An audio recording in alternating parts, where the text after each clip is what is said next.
পর্ব এবং আলোকসজ্জা অতুলনীয় এক মনোমুগ্ধকর পরিবেশের সৃষ্টি হয়েছে কল্যাণী রথতলা সার্বজনীন এই দুর্গোৎসবের দুর্গা প্রাঙ্গণে।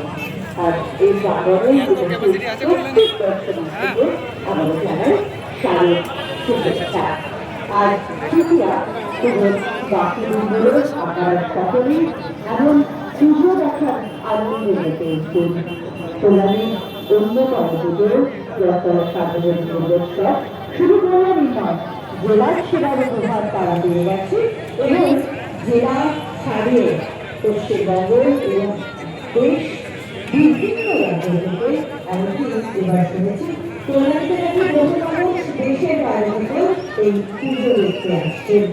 কল্যাণী এই শহরটি কিন্তু এখন উৎসব নগরী হিসেবে পরিচিত হয়েছে দেশের বিশালভাবে এবং সেই উৎসব নগরীতে এই যে এই নামটা দেওয়া হয়েছে তার জন্য কিন্তু কল্যাণীর এই রথতলা দুর্গোৎসবের একটি অবদান। এটা কোথার প্যান্ডেল চলতো সমান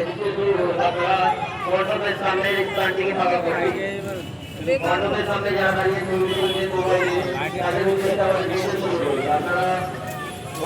সামনের জায়গা থেকে খাওয়া করেছি।